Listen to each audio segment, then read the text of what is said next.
When I was 12 years old, I was literally obsessed with roller hockey. I mean, I got a new pair of Mission blades, and everywhere I would go, I would rollerblade there. The reason that I loved it so much is because there was a group of friends of mine. There was me and 3 other guys that all loved to play roller hockey together. So after school, we would figure out a way to play in front of the houses. On the weekends, we would go adventure to play at different rinks, and we would do a bunch of stuff. But when we found our spot, it all became beautiful. There was this abandoned parking lot with these perfectly smooth concrete floors, kind of like what you see in Costco. So when you're playing and you're passing the puck, it was this beautiful pass. And we would spend hours playing hockey together there. One of our friends' dads, he saw the passion we had, and he got a bunch of guys together on Friday nights right next to Vincenzo's Pizza. And we would play hockey at 12 years old all the way until midnight, most Friday nights. It was amazing. These were my best friends. So what we would do after we got done playing hockey is we would go to different houses and we would do a sleepover. We'd hang out, we'd talk about our hockey escapades, eat too much candy, drink too much soda, get a stomach ache, and crash and fall asleep. This was our routine year after year after year. And I remember at 12 years old, we went over to one of my friend's house, and everything changed that night. See, we were talking about our hockey escapades and all the different fun, and then my friend brought over a stack of magazines and dropped them on the table.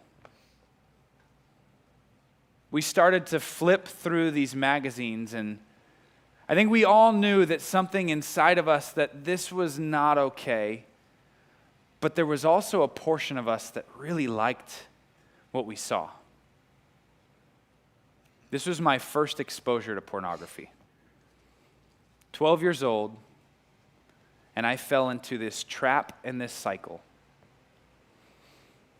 It went from magazines to trying to find it on TV. As the internet became more available, it went from TV to the internet.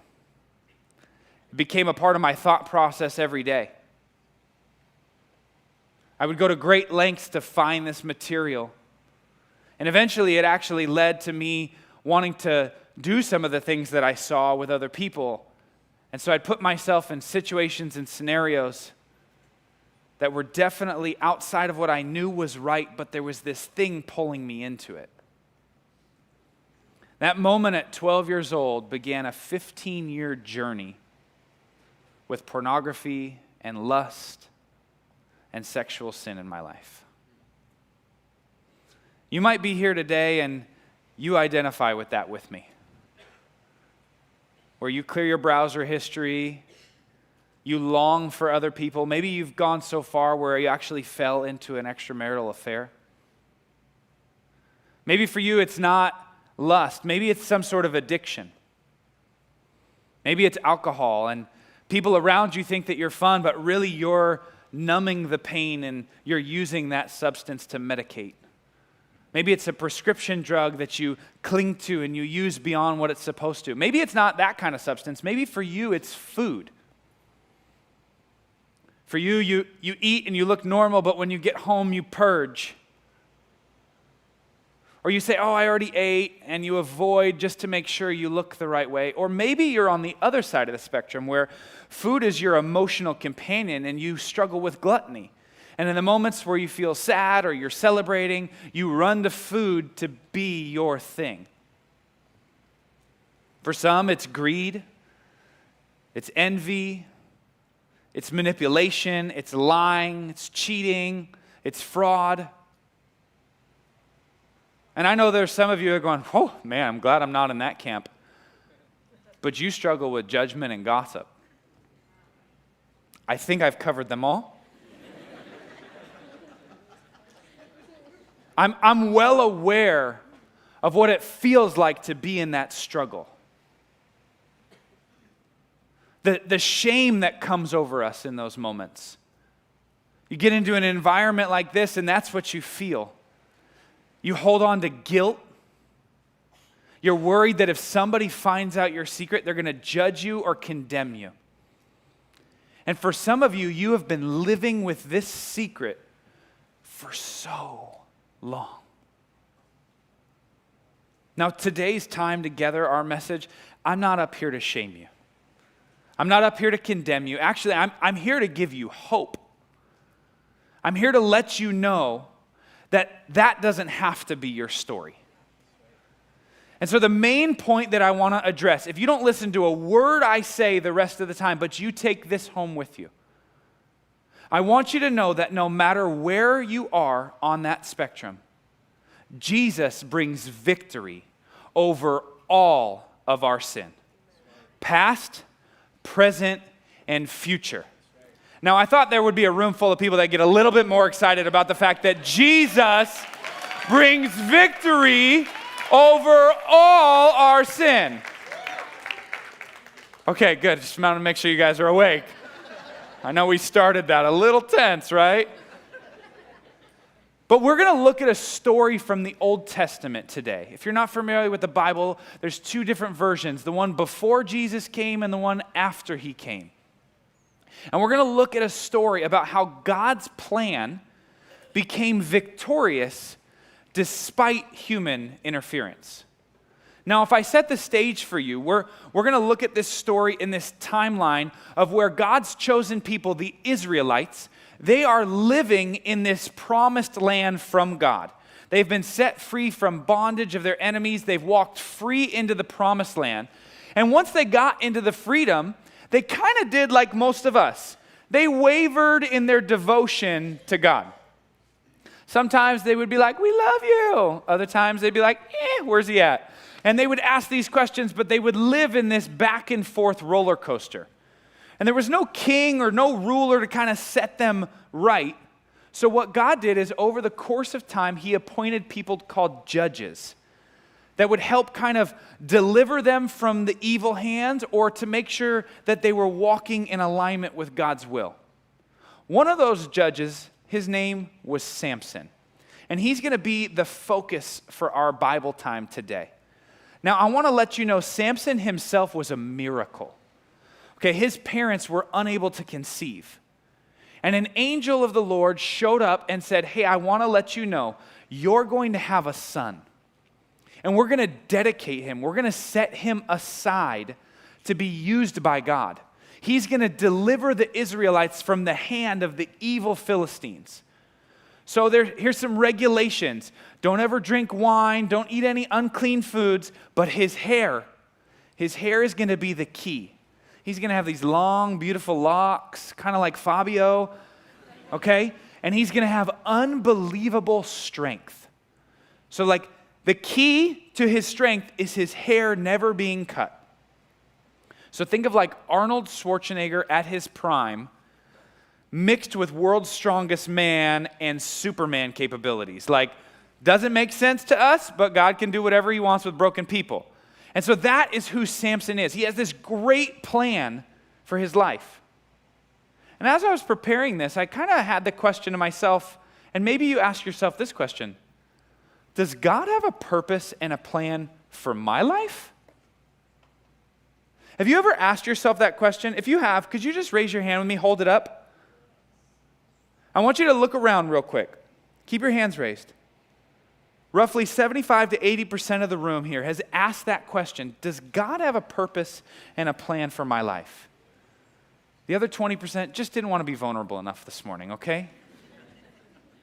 But I want to tell you, I know without a shadow of a doubt, God does have a purpose and a plan for your life. I think part of the reason you're here today is he wants you to step into it a little bit more. You might even be here this morning going, I don't know if I believe this whole God thing yet. I haven't fully committed to the idea of Jesus, and I'm really exploring, and that is perfectly okay. I do believe, though, that you can still learn something from the principles we're going to talk about here today. And I hope that you'll lean in with us. Now, I do want to address one of the elephants in the room. Whenever we talk about a Bible story, we put these people like characters in a movie on this pedestal. Oh, Samson, with your beautiful flowing hair and your big biceps, you must be so wonderful. He was human.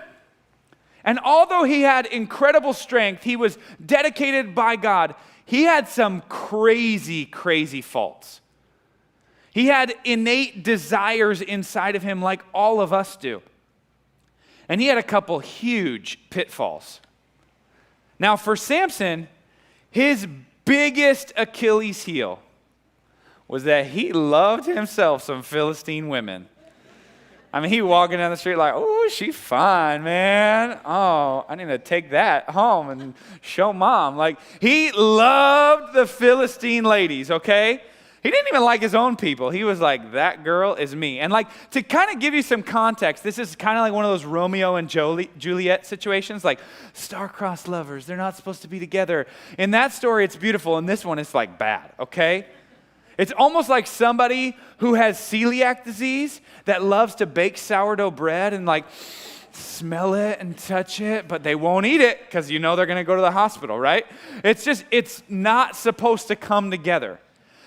Samson was dedicated, set apart to free the Israelites from the evil Philistines. But man, did he like those ladies. I mean, this is a tension we can all identify with, right? Like, I want to be healthy, but dang, Ben & Jerry's just knows how to make those pints, right? They came out with that non-dairy version, and I'm like, what's up, man? Tonight's show, here we go, like cookie dough, right? It's so good. Maybe for you, you're like, oh no, I'm good. Like, I'm disciplined in my food. I got a six-pack. Like, I'm ready to go. But you really want to get out of debt? And you're like, I got these credit cards that are racking up. And you're like, okay, I'm going to be strict. I'm going to be on it. And then all of a sudden, your friends are like, hey, we're going to go to Tahoe this summer. We booked a boat. Like, it's going to be good. You're like, oh, dang, I got my boat body ready. And you're like, okay, I know I've been working on this, but I just got an email, and Venmo said you've been selected for one of our credit cards. I mean, I know that offer's not for everybody, right? Like, I mean, it must be my day, right? And so you lean into it, and you're like, man, I fell into the trap again. Maybe for you, you're like, I've really been on this journey. I want to understand more about God. So you open the Bible and you get to Leviticus and you're like, what? They got to cut a bird's head off and they got to like sprinkle, like this is weird. And you shut it down and you move on. Or for you, I want to find my people. I want community. And you show up to that Echo group and you're like, shoot, I'm out of here, man. These people are weird, okay? It's only 6 to 8 weeks long. You might find one person you like, right? Or you're like, I know God's going to use my life. He's going to use me. But I'm only going to give him like this little portion of me and who I am at church. But when I step outside of that box, I'm going to do me. Because I want control. You get the picture? We live in this tension. Samson himself lived in this tension. See, for most of his adult life, he bounced back and forth between God's plan and the Philistines' plan for his life. And there was a couple times during his lifetime where it looked like Samson was playing directly into the Philistines' hands. See, remember how I told you how he loved them Philistine women? Well, he was out for a walk one day and he found the one. He said, dang, man, I think I got her. Whew. I like the way she's doing that over there. Okay. Hey, Dad, can you hook me up with that lady down there? And they did like the whole arranged marriage thing. I don't get it, but it is okay. And so his dad was like, really? Like all the ladies over here, none of them, you want her. And he's like, make it happen. So his dad went down and they arranged the whole marriage thing. And during the whole wedding festivities, he got some new friends from the Philistine side of things. And he wanted to play a trick on him because that's kind of just what Samson does. He's got that personality. He likes to mess with people. And so he gives them this riddle and he says, hey, if you can get the answer, I'll give you 30 linen robes. If not, you got to give me 30 linen robes. And that meant something back in the day. I don't know why, but it was important. So they start racking their brains like, oh, we could get 30 robes. Like, let's do it. They couldn't figure it out. And so they go straight to his potentially new wife, and they say, we're going to burn you and your dad and your whole household down if you don't find out the answer. Motivation, right?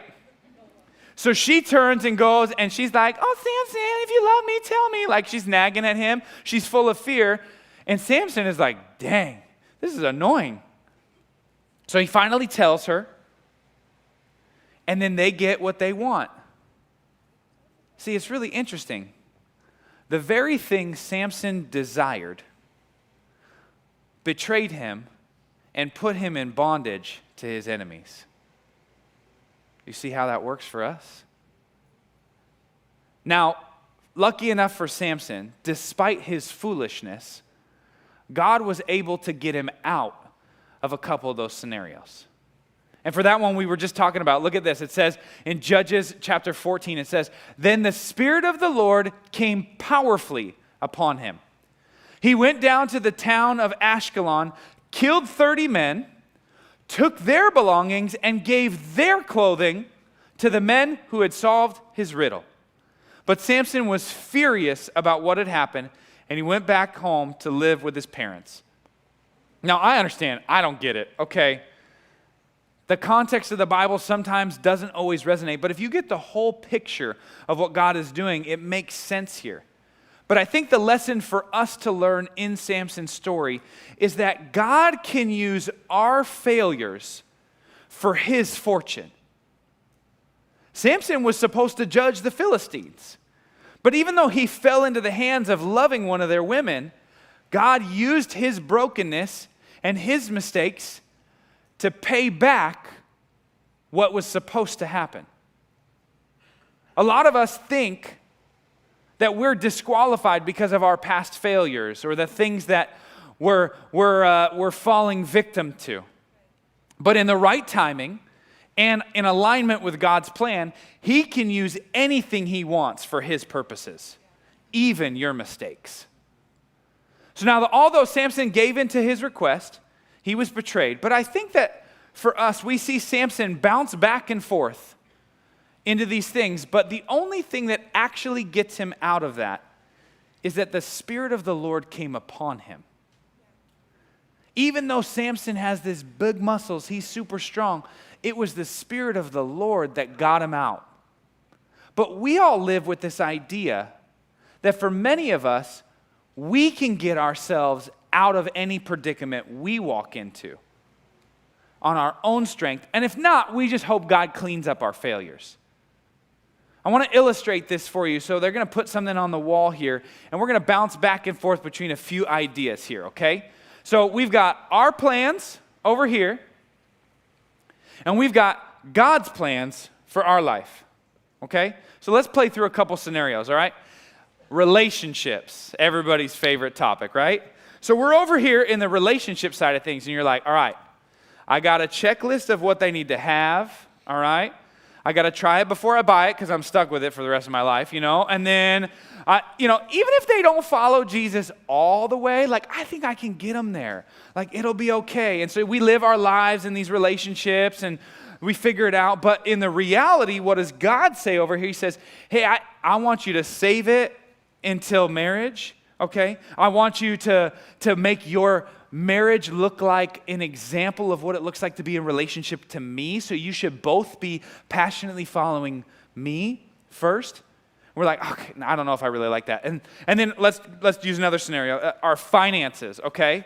I've been watching this day trader on YouTube, and he has given me the foolproof way to become a millionaire for a cup of coffee a day if I'm willing to invest the 4 hours in day trading at 5 a.m., okay? So I got my plans, I'm going to figure it out, and then I'm going to buy my car, I'm going to buy my house, I'm going to put some extra money away, and then I'll start maybe giving a little bit back to the church, Like, I did buy that homeless guy a cup of coffee the other day, so it's okay, right? But in reality, the Lord over here is saying, hey, I want you to know, I'm the one that provides all the money for you. The breath that you breathe, I'm the one that gave it to you, and all the money in your bank account. I know you work for it, but I gave it to you. So I want you to realize that money's not everything. So I want you to live with a generous heart. Be the type of person that is generous. And there's this thing called the tithe. Okay, the tithe is, I give you everything, and all I want is 10% back. and then you do what you want with the 90, okay? And to be honest, we did this generosity challenge last week. By the grace of God, 200 families said yes to the generosity challenge. They committed to a life of finances in God's plans. Now, I'm just going to say it. Last time I checked, there's more than 200 families at Echo. So, that's between you and the Lord. The cards are on the back of your chairs, okay? Then we might look at, some of the spirituality pieces of, Jesus had some good stuff, but I kind of like what Gandhi had to say over there. And, the whole hell thing is kind of a little harsh. Maybe I'll think of the karma mindset of, yeah, you do that, and then good things happen. Maybe you are in the camp of, I really like what that says in the Bible, but that other piece, I don't know if I'm really into it. But what God's saying is, hey, all Scripture is God-breathed. Even though it was written by human beings, I was the one that put that thought in their heads. And so everything, the whole book, cover to cover, is my words. And so even if you don't like that one portion of it, you got to submit to it, because last time I checked, I'm God, you're not, okay? And so we do this dance back and forth. Maybe for you, it's like identity, okay? I am this. Oh yeah, and I go to church too. I follow Jesus, or I'm an engineer before I'm any of this, or you're questioning certain things about who you are, and but this is how I feel. This is what I think I am. But God is actually, I was the one that created you in your mother's womb, and the first thing you're supposed to be is my child, and then all the other things after that align with that book is what you're supposed to do. Are you guys catching what I'm putting out there? Okay. So if we look at that, and we go back into Samson's story, what Samson continued to do was live in his plan, and then God would use him in God's plan. But what Samson was really doing was creating a very dangerous precedent of flirting with the enemy's plans for his life versus what God's plans were for his life. Now, if you go read this story in Judges 13 and on, it is filled with so much drama and heroic acts. It's like a Marvel movie meets kind of like a telenovela and all of that, okay? I am confident Hollywood gets their stories by reading the Bible, and they go, I don't believe it, but man, God was creative, and so they use it over and over again, okay? Teleportation in the Bible. Read Acts. It's amazing, okay? So we're now in Samson's story again. He's been bouncing back and forth with God's plan, his plan, God's plan, his plan. And then he found another lady. Woo, girl. Her name's Delilah, okay? It sounds so nice, right? Delilah. Hey, Mom, I met this girl. Her name's Delilah. She's evil, okay? Stay away from her. Okay? If you meet a girl named Delilah, I'm sorry, Delilah. It's okay. You're probably really nice. Follow Jesus, okay? So in Judges chapter 16, verse 4, this is where we're at. It says, sometime later, Samson fell in love with a woman named Delilah. The rulers of the Philistines went to her and said, entice Samson and tell him to tell you what makes him so strong that we could overpower him and tie him up securely. Then each of us will give you 1,100 pieces of silver. So Delilah said to Samson, please tell me what makes you so strong and what it would take to tie you up securely. Delilah's thing is money, baby. She's going, 1,100 pieces of silver for each and every one of you? That's like 27 Bitcoin for each of you. It's going to 1 million, everybody. Get ready, okay? She is seeing the future. She is ready, okay? So she's got motivation. Now, but Samson, in this part of the story, he's fallen back in line with his human desires.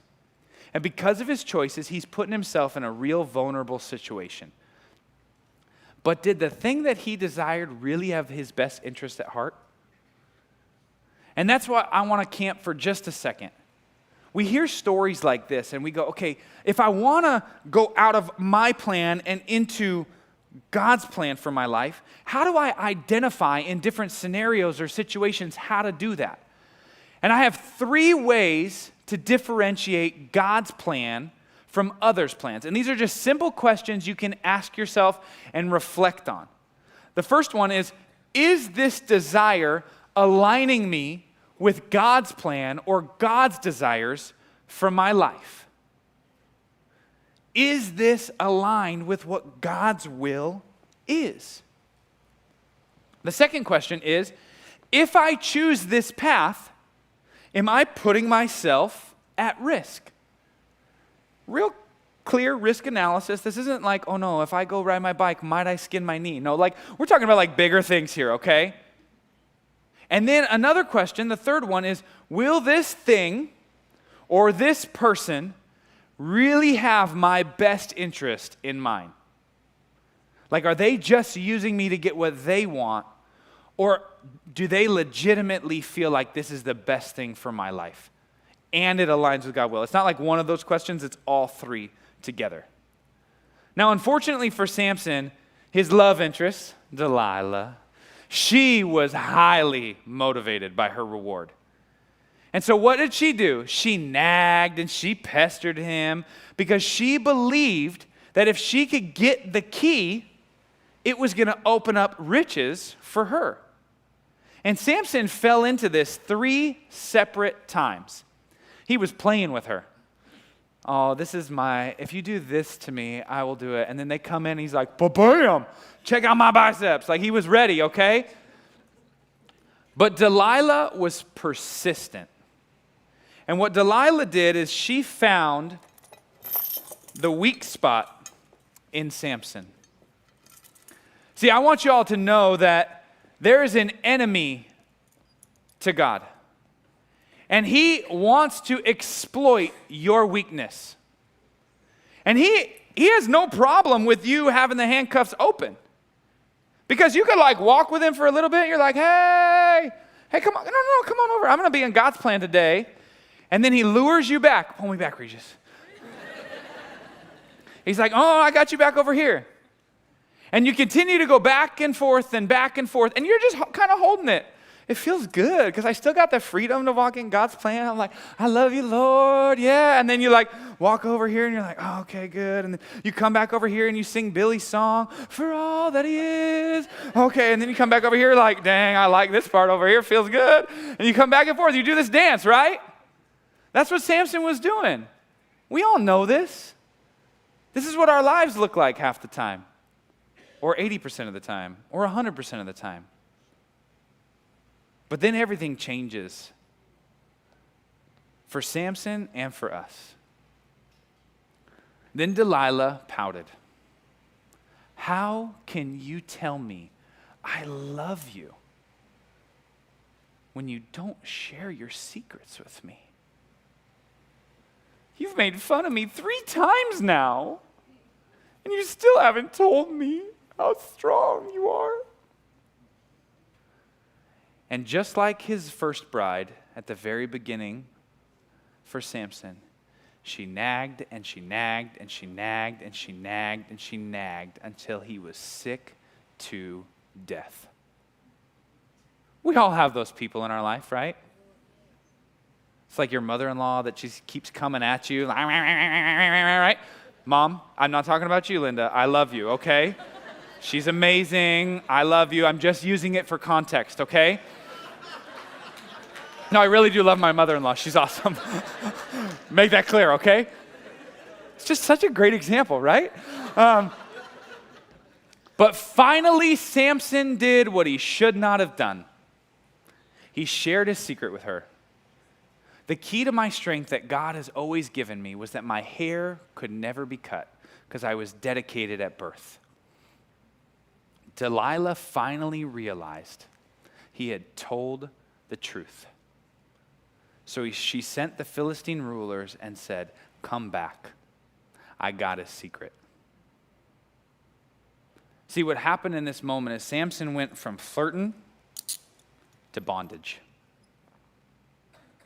There was something that God had uniquely put inside of him for a purpose, and he gave it away. And I want you to know that each and every one of you has something unique that God has put inside of you that is supposed to be used and leveraged for his kingdom. But what you've done is you've given it away. So don't give away what God has gifted you. Don't do it. Go to great lengths to keep it, because what ends up happening is you get into bondage and you go, I want to go back to God's plan, and now you can't. And then it keeps pulling you deeper and further away, and you end up in the dark over here going, I really want to get back to God's plan, but you're stuck. And there's nothing you can do about it because they trapped you. And so Delilah lulled Samson to sleep. She had a man come in, shave his head, and his strength left him. When he woke up, he thought, I will do as I've done before, and I will set myself free. But he didn't realize that the Lord had left him. For some of you, this is what your life looks like. You've been living in this bondage, and you realize that there's some stuff, there's these mistakes, there's all these pieces from you, and you start to make progress, and you get a little closer, and then it yanks you back. And what you really want is you want freedom. But you can't cross the line to get back into God's plan. See, Samson was supposed to judge the Philistines, but he ended up in bondage to his enemy. But lucky for us, there was another judge that came later.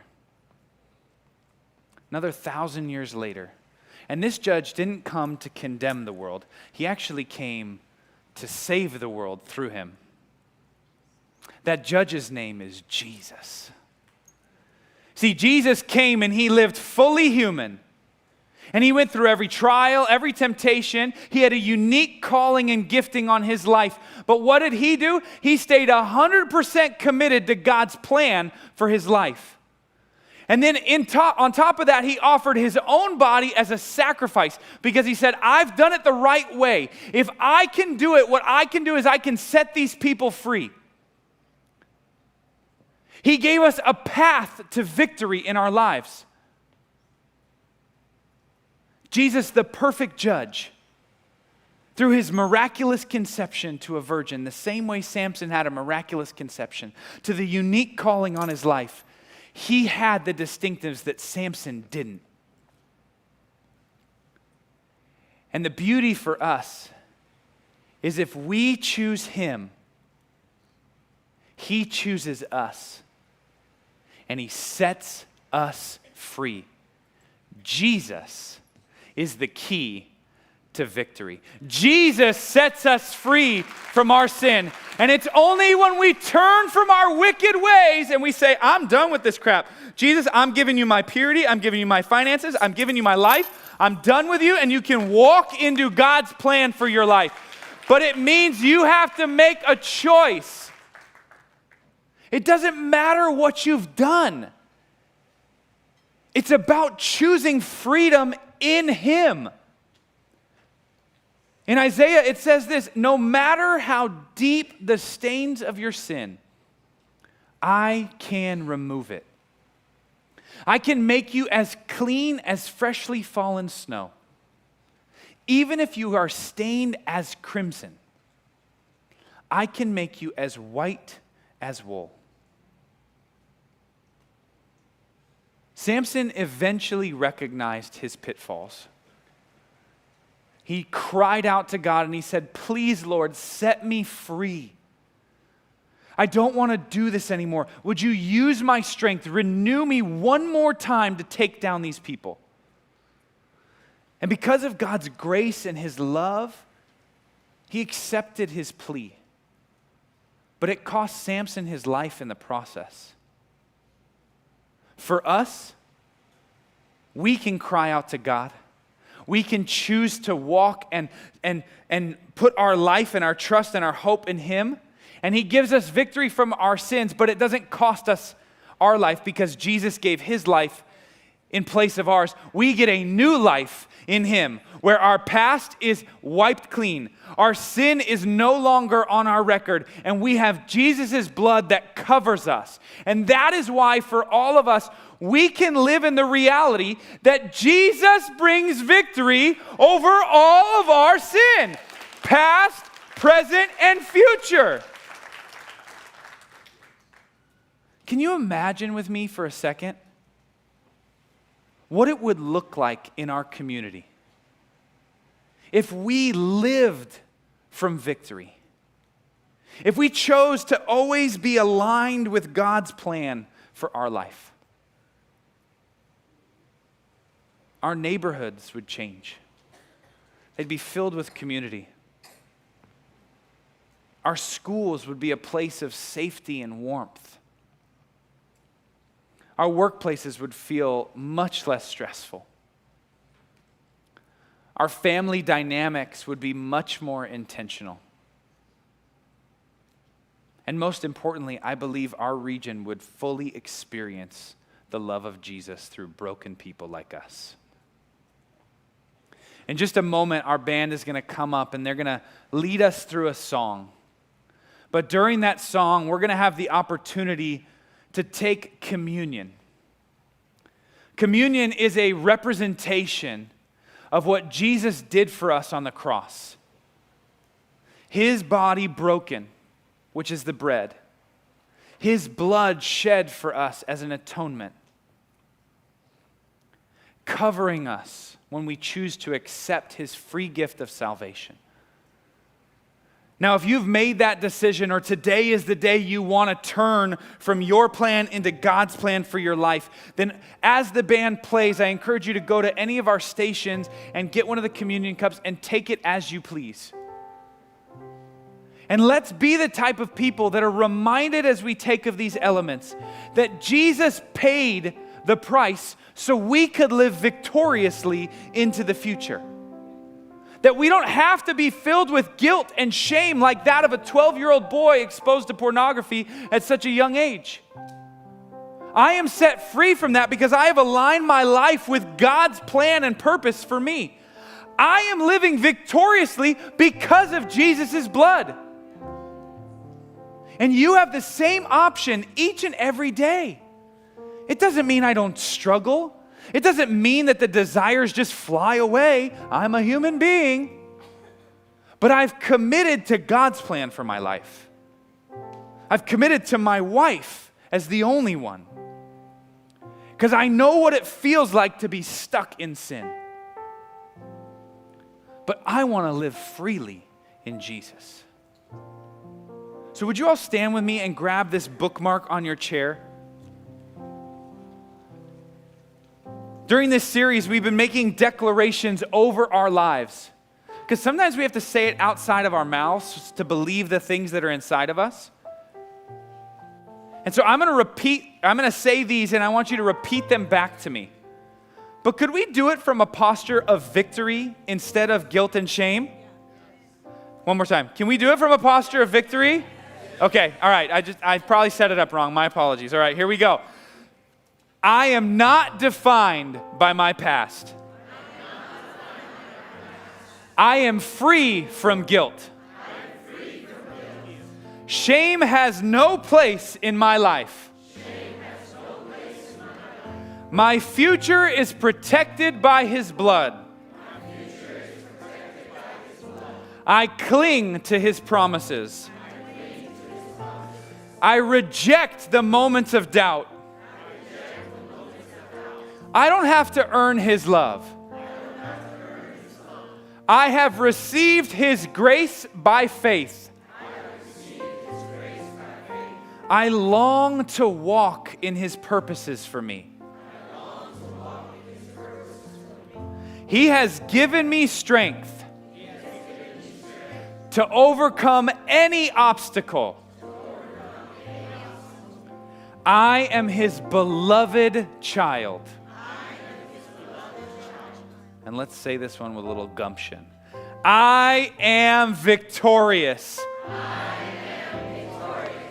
King Jesus, we give all of these declarations to you.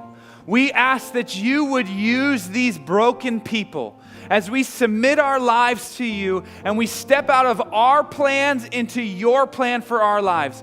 Would you cover us, Holy Spirit, in every part of us, deep down into the bottomless parts of our soul, and cleanse us. Make us white as freshly fallen snow, so we can live in the victory that you bring over all of our sin. We ask these things in Jesus' name. Amen. Thanks, everyone.